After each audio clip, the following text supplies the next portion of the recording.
জি 24 ঘন্টা পেজে আপনাদের স্বাগত। আজকে 21শে জুলাই এবং সবার নজর একদম ধর্মতলা এবং তার আশেপাশে চত্বরে। কারণ কি? কারণ এই 21শে জুলাই গত বছর অবধি একটা মঞ্চ ছিল, এবার দুটো মঞ্চে বিভক্ত হয়ে গিয়েছে। একটি গান্ধী মূর্তি, একটি তারামণ্ডল। বর্তমানে আমি রয়েছি ক্ষুদিরাম অনুশীলন কেন্দ্রে, যেখানে বিভিন্ন জেলা থেকে কর্মীরা এসছেন। এখন প্রশ্ন হচ্ছে, এই ক্ষুদিরামে আসেরা কর্মীরা তারা কোথায় যাবেন, কোন শিবিরে যাবেন, এই একটা প্রশ্ন। তার আগে আপনারা দেখাই, এখানে প্রচুর বালিশ কম্বল রয়েছে। এই বালিশ কম্বল যত পরিমাণ রয়েছে, তত পরিমাণ কিন্তু কর্মী সমর্থক ক্ষুদিরাম অনুশীলন কেন্দ্র নেই। আমার সহকর্মী পার্থপাল দেখাচ্ছে সেই ছবিটা চারদিক ঘুরিয়ে, যে কর্মীরা কিন্তু সেই সংখ্যায় আসেনি। কিছু মানুষ তারা এসছেন এই অনুশীলন কেন্দ্রে অন্যান্য জেলা থেকে। তারা এসে যোগদান করবেন এবং যাবেন খানিকক্ষণ পর হচ্ছে গান্ধী মূর্তির উদ্দেশ্যে, অর্থাৎ ঋতব্রত বন্দ্যোপাধ্যায় যে শিবির, যেখানে যে মঞ্চ গান্ধী মূর্তির সামনে রয়েছে, সেই মঞ্চের উদ্দেশ্যে তারা কিন্তু রওনা হবেন ঠিক 10টার পর। তাহলে যেটা প্রশ্ন হচ্ছিল একটাই, যে এরা যাবেন কোন শিবিরে, তার উত্তর এখানকার লোকজন বলে দিচ্ছেন স্পষ্টত, যে আমরা যাব গান্ধী মূর্তিতে। সেই কারণে লোকজন এখানে জড়ো হয়েছেন। আমি আরও দেখাবো ছবি, যে যারা এসছেন তারা কেন হঠাৎ করে গান্ধী মূর্তির দিকে যাবেন, কেন মমতা বন্দ্যোপাধ্যায় শিবিরে যাবেন না, সেই প্রশ্ন উঠতে শুরু করেছে। এবং একাধিক কর্মী তারা এসছেন, বিভিন্ন তাদের বক্তব্য রয়েছে। যেমন আমার সঙ্গে কর্মী রয়েছেন, তিনি এখন সকালে ঘুম থেকে উঠেছেন।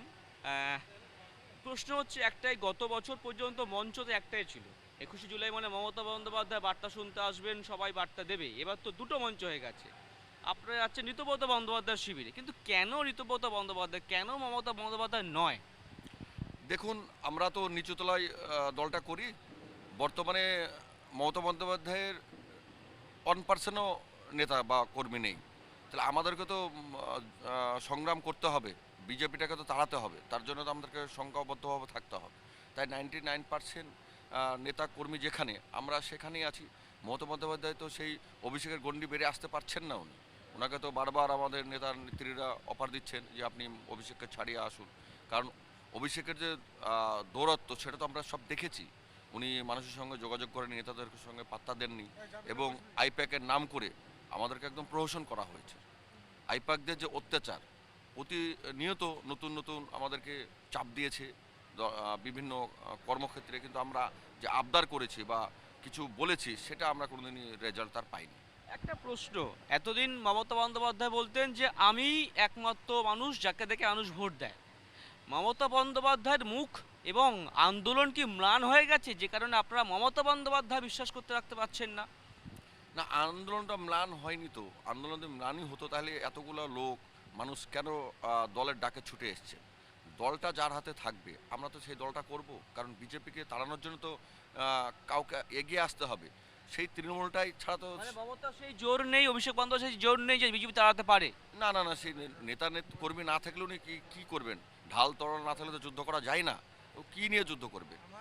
একদম একটা বড় কথা তিনি বললেন, ঢাল তলোয়াল, অর্থাৎ কাকে নিয়ে তিনি লড়বেন। সেই কর্মী নেতা তারা তো সবাই চলে গেছে ঋতব্রত বন্দ্যোপাধ্যায়ের শিবিরে। নিচুতলার কর্মীরা তারা সেই জোরটা পাবেন কোথায়, এই প্রশ্ন তাদের মনে জাগছে। সেই জায়গা থেকেই তারা আজকে কিন্তু ঋতব্রত বন্দ্যোপাধ্যায়ের শিবিরে যোগদান করার জন্য তারা এসছেন। আমরা সেই ছবি দেখছি, অন্যান্য জেলা থেকেও কিন্তু মানুষরা এসছেন। তারা বলছেন এটাই, যে আমরা যাচ্ছি কিন্তু ঋতব্রত বন্দ্যোপাধ্যায়ের শিবিরে। এই শিবির বিজেপির সঙ্গে লড়াই করার, টক্কর দেওয়ার জায়গা রাখে। সেই কারণে আজকে তারা গান্ধী মূর্তির দিকেই রওনা দেবেন কিছুক্ষণ পর। পার্থ বালার সঙ্গে অর্ণব যোগী, জি 24 ঘন্টা, কলকাতা।